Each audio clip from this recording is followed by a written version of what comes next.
आज हमारा टॉपिक है बीएफ स्किनर का क्रिया प्रस्तुत अनुबंधन सिद्धांत ऑपरेंट कंडीशनिंग थ्योरी। चलिए शुरू करते हैं आज के टॉपिक का क्वेश्चन। इससे पहले भी हमारा टॉपिक वाइज क्लास हो चुका है सीडीपी में। अगर आप लोगों ने नहीं देखा वो क्लास तो जाके देख सकते हैं। चलिए शुरू करते हैं आज के टॉपिक का फर्स्ट क्वेश्चन। फर्स्ट क्वेश्चन क्या है? फर्स्ट क्वेश्चन है आज के टॉपिक का क्रिया प्रस्तुत अनुबंधन सिद्धांत के प्रतिपादक कौन है? ए में है पावलोव, बी में है बीएफ स्किनर, सी में है थॉर्नडाइक और डी में है कोलबर्ग। क्या है आज का क्वेश्चन? अच्छा क्वेश्चन है क्रिया प्रस्तुत अनुबंधन ऑपरेंट कंडीशनिंग सिद्धांत के प्रतिपादक कौन है? तो है बीएफ स्किनर। तो क्वेश्चन नंबर 1 का आंसर हो जाएगा बी। कौन है? BF Skinner. पावलोव भी नहीं होगा क्योंकि पावलोव जी का सिद्धांत है शास्त्रीय अनुबंधन सिद्धांत। और थॉर्नडाइक भी नहीं होगा। और कोलर का तो आप लोग को पता ही है, कोलर का है नैतिक सिद्धांत। तो क्वेश्चन नंबर 1 का आंसर हो जाएगा बी। चलिए हम चलते हैं क्वेश्चन नंबर 2 की तरफ। 2 में है स्किनर का सिद्धांत मुख्य रूप से किस पर आधारित है? क्या है? स्किनर का सिद्धांत मुख्य रूप से किस पर आधारित है? ए में है उद्दीपन स्टिमुलस, बी में है प्रतिक्रिया रिस्पॉन्स, सी में है पुनर्वलन रेनफोर्समेंट और डी में है अंतर्दृष्टि। तो क्वेश्चन नंबर 2 का आंसर हो जाएगा, क्या हो जाएगा? स्किनर का सिद्धांत मुख्य रूप से किस पर है? तो वह पुनर्वलन पर। तो क्वेश्चन नंबर 2 का आंसर हो जाएगा सी, पुनर्वलन मतलब रेनफोर्समेंट। चलिए हम चलते हैं क्वेश्चन नंबर 3 की तरफ। 3 में है स्किनर ने अपना प्रसिद्ध प्रयोग किस पर किया था? क्या है? स्किनर ने अपना प्रसिद्ध प्रयोग किस पर किया था? ए में है बंदर, बी में है चूहा, सी में है बिल्ली और डी में है कुत्ता। तो क्वेश्चन नंबर 3 का आंसर हो जाएगा चूहा। स्किनर ने अपना प्रसिद्ध प्रयोग किया था चूहा पर। तो क्वेश्चन नंबर 3 का आंसर हो जाएगा बी। चलिए हम चलते हैं क्वेश्चन नंबर 4 की तरफ। 4 में है स्किनर के प्रयोग में प्रयुक्त उपकरण को क्या कहा जाता है? क्या कहा जाता है? स्किनर के प्रयोग के प्रयुक्त उपकरण को क्या कहा जाता है? तो उपकरण को कहा जाता है क्या? ए में है पजल बॉक्स, बी में है स्किनर बॉक्स, सी में है मिरर बॉक्स और डी में है ट्रायल एरर। तो पजल बॉक्स तो थॉर्नडाइक के इसको कहा जाता है, तो ये नहीं होगा हमारा आंसर। बीएफ स्किनर होगा। क्वेश्चन नंबर 4 का आंसर हो जाएगा स्किनर बॉक्स। क्या बोलता है? स्किनर बॉक्स उपकरण को, स्किनर के प्रयोग में जो उपकरण यूज हुआ था उसे बोलता है स्किनर बॉक्स। तो क्वेश्चन नंबर 4 का आंसर हो जाएगा बी। चलिए हम चलते हैं क्वेश्चन नंबर 5 की तरफ। 5 में है क्रिया प्रस्तुत अनुबंधन में सीखना किसके कारण होता है? क्या है? क्रिया प्रस्तुत अनुबंधन में सीखना किसके कारण होता है? ए में है केवल उद्दीपन, बी में है केवल प्रतिक्रिया, सी में है पुनर्वलन और डी में है दंड। तो क्वेश्चन नंबर 5 का आंसर हो जाएगा, क्या हो जाएगा? पुनर्वलन। क्या होता है? क्रिया प्रस्तुत अनुबंधन में सीखना किसके कारण होता है? पुनर्वलन के। तो क्वेश्चन नंबर 5 का आंसर हो जाएगा सी। चलिए हम चलते हैं क्वेश्चन नंबर 6 की तरफ। 6 में है, 6 में क्या है? सही प्रतिक्रिया के बाद पुरस्कार देना कहलाता है। क्या है? सही प्रतिक्रिया के बाद पुरस्कार देना कहलाता है। ए में है दंड, बी में है सकारात्मक पुनर्वलन और सी में है नकारात्मक पुनर्वलन और डी में है विलोपन। तो क्वेश्चन नंबर 6 का आंसर हो जाएगा सकारात्मक पुनर्वलन। क्या कहलाता है? सही प्रतिक्रिया पुरस्कार देने का सकारात्मक पुनर्वलन। तो क्वेश्चन नंबर 6 का आंसर हो जाएगा बी। चलिए हम चलते हैं क्वेश्चन नंबर 7 की तरफ। 7 में है निम्न में कौन सा सकारात्मक पुनर्वलन का उदाहरण है? क्या है?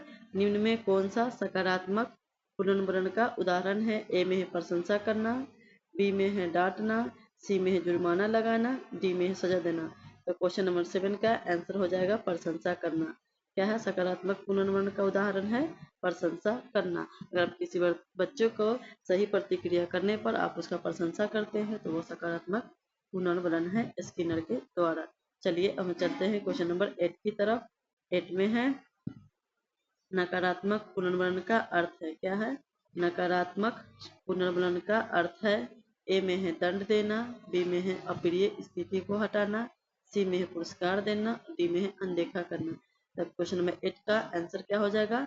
नकारात्मक पुनर्वलन का अर्थ होगा अप्रिय स्थिति को हटाना। अगर ज्यादा समय दिए किसी बच्चा को खेल में तो समय को कम करना क्या होगा, नकारात्मक पुनर्वर्ण होगा स्किनर के द्वारा। चलिए अब हम चलते हैं क्वेश्चन नंबर 9 की तरफ।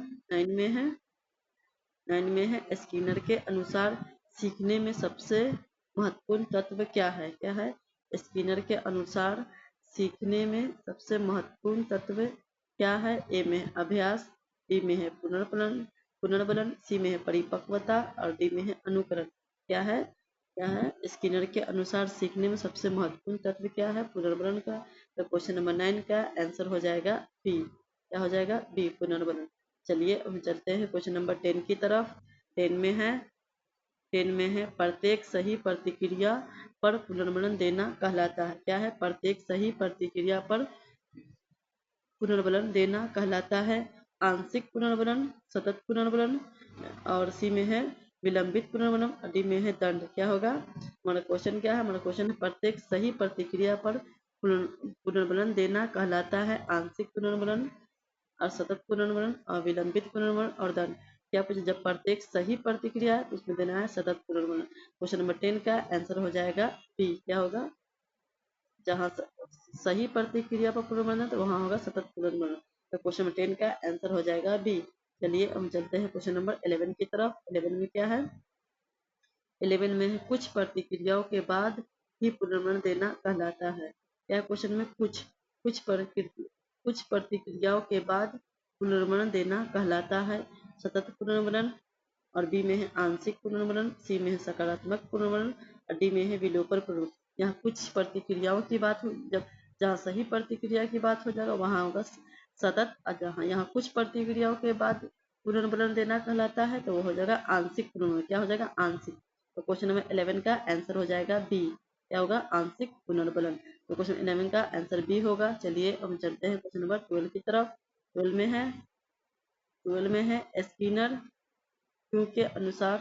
स्किनर के अनुसार व्यवहार को सबसे अधिक कौन प्रभावित करता है। क्या है, स्किनर के अनुसार व्यवहार को सबसे अधिक कौन प्रभावित करता है। ए में है अनुवांशिक, बी में है ए में है अनुवांशिकता और बी में है पर्यावरण, सी में है आयु और डी में है बुद्धि। तो क्वेश्चन नंबर 12 का आंसर हो जाएगा पर्यावरण। क्या होगा, स्किनर के अनुसार व्यवहार को सबसे अधिक प्रभावित कौन बनाता है, पर्यावरण। तो क्वेश्चन नंबर 12 का आंसर हो जाएगा बी। चलिए अब चलते हैं क्वेश्चन नंबर 13 की तरफ। 13 में है क्रिया प्रस्तुत अनुबंधन को किस नाम से भी जाना जाता है। क्या पूछा गया, क्रिया प्रस्तुत अनुबंधन को किस नाम से भी जाना जाता है। ए में है शास्त्रीय अनुबंधन, ये तो पाउलो जी ने दिया था। बी में है सक्रिय अनुबंधन, सी में अंतर्दृष्टि अधिगम और डी में है सामाजिक अधिगम। तो क्वेश्चन नंबर 13 का आंसर क्या हो जाएगा, क्रिया प्रस्तुत अनुबंधन को किस नाम से जाना जाता है, तो जाना सक्रिय अनुबंधन के नाम से। किस नाम से, सक्रिय अनुबंधन के नाम से। तो क्वेश्चन नंबर 13 का आंसर हो जाएगा बी। चलिए हम चलते हैं क्वेश्चन नंबर 14 की तरफ।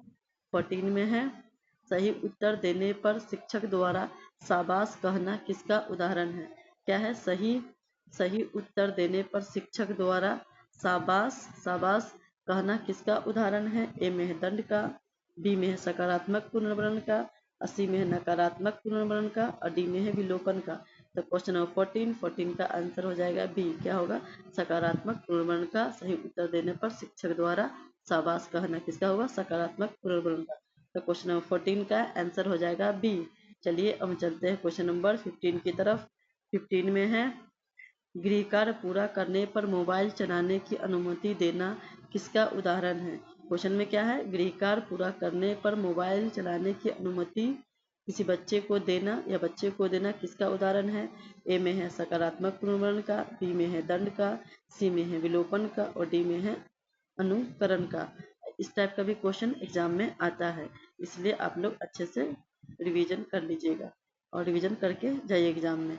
तो क्या है, गृह कार्य पूरा करने पर मोबाइल चलाने की अनुमति देना किसका होगा उदाहरण, तो होगा सकारात्मक पुनर्वरण का। तो क्वेश्चन नंबर 15 का आंसर हो जाएगा ए। क्या होगा, 15 का आंसर हो जाएगा ए। तो हमारा आंसर होगा ए, सकारात्मक पुनर्वरण का। चलिए हम चलते हैं क्वेश्चन नंबर 16 की तरफ। 16 में है निम्न में से कौन स्किनर के सिद्धांत का कक्षा में उपयोग है। क्या है, निम्न में से कौन स्किनर के सिद्धांत का कक्षा में उपयोग है। ए में है पुरस्कार देकर सीखने को बढ़ाना, बी में है केवल व्याख्यान देना, सी में है रटने पर जोर देना और डी में है केवल परीक्षा लेना। तो क्वेश्चन नंबर 16 का आंसर क्या होगा? 16 का आंसर हो जाएगा ए, पुरस्कार देकर सीखने को बढ़ाना। इसने कहा था स्किनर के सिद्धांत का। कक्षा में किसी बच्चे को पुरस्कार देकर सीखने को बढ़ाना। चलिए हम चलते हैं, 16 का आंसर ए हो जाएगा। चलिए हम चलते हैं क्वेश्चन नंबर 17 की तरफ। 17 में है स्किनर के अनुसार पुनर्वलन का प्रभाव क्या होता है? क्या है? स्किनर के अनुसार पुनर्वलन का प्रभाव क्या होता है? ए में है व्यवहार को पुनरावृत्ति बढ़ती है, बी में है व्यवहार समाप्त हो जाती है, सी में है बुद्धि बढ़ जाती है, डी में है परिपक्वता बढ़ जाती है। तो क्वेश्चन नंबर क्या है? क्वेश्चन नंबर है 17 में स्किनर के अनुसार पुनर्वलन का प्रभाव क्या होता है? एक प्रभाव पूछा गया है, तो हमारा आंसर हो जाएगा ए। क्या प्रभाव क्या होता है? व्यवहार को पुनरावृत्ति बढ़ती है, व्यवहार की पुनरावृत्ति बढ़ती है। तो क्वेश्चन नंबर 17 का आंसर हो जाएगा ए। चलिए अब हम चलते हैं, 17 का आंसर हो जाएगा ए। चलिए अब हम चलते हैं क्वेश्चन नंबर 18 की तरफ। 18 में है स्किनर का सिद्धांत किस प्रकार के अधिगम पर बल देता है? क्या है? क्वेश्चन नंबर 18 में क्या है? स्किनर का सिद्धांत किस प्रकार के अधिगम पर बल देता है? क्या बल देता है? ए में है निष्क्रिय अधिगम, बी में है सक्रिय अधिगम और सी में है अंतर्दृष्टि अधिगम और डी में है अनुकरण अधिगम। तो क्वेश्चन नंबर 18 का आंसर क्या होगा? सक्रिय अधिगम। स्किनर के सिद्धांत किस प्रकार के अधिगम बल देता है? तो अधिगम बल देता है सक्रिय अधिगम पर। तो क्वेश्चन नंबर 18 का आंसर होगा बी। चलिए अब चलते हैं क्वेश्चन नंबर 19 की तरफ। 19 में है निम्न में से कौन सा कथन सही है? निम्न में से कौन सा कथन सही है? ए में दंड हमेशा सीखने को बढ़ाती है, बी में पुनर्वलन सीखने को मजबूत करती है और सी में है सीखने के केवल जन्मजात होता है, डी में है अभ्यास का कोई महत्व नहीं होता है। तो क्वेश्चन नंबर 19 का सही पूछा गया है, तो सही क्या होगा? स्किनर के अनुसार होगा पुनर्वलन सीखने को मजबूत करता है। ये किसने कहा था? स्किनर जी ने। तो क्वेश्चन नंबर 19 का आंसर हो जाएगा बी। चलिए हम चलते हैं क्वेश्चन नंबर 20 की तरफ। 20 में है सीटेड में स्किनर का सिद्धांत मुख्य रूप से किस विषय से संबंधित है? क्या पूछा गया? सीटेड में स्किनर का सिद्धांत मुख्य रूप से किस विषय से संबंधित है? ए में है भाषा शिक्षण से, बी में है अधिगम के सिद्धांत से, सी में है मूल्यांकन से और डी में है समावेशी से। तो क्वेश्चन नंबर 20 का आंसर हो जाएगा बी। क्या हो जाएगा? बी, अधिगम के सिद्धांत से। क्या विषय क्या होगा? अधिगम के सिद्धांत से। इस तरह हम लोगों ने 20 क्वेश्चन को सॉल्व किया है। आप नीचे सबके आंसर देख के मिला सकते हैं। अगर हमारे चैनल को सब्सक्राइब नहीं किए तो चैनल को सब्सक्राइब कर लीजिए, वीडियो को लाइक कीजिए और कमेंट करके आप बताइए कि आपका स्किनर टॉपिक से कितना सही हुआ है और कितना गलत हुआ है। तो हमें कमेंट करके बता सकते हैं कि 20 में से आपका कितना सही हुआ है। फिर हम मिलते हैं नेक्स्ट क्लास में नेक्स्ट टॉपिक के साथ। आज के लिए बस इतना ही।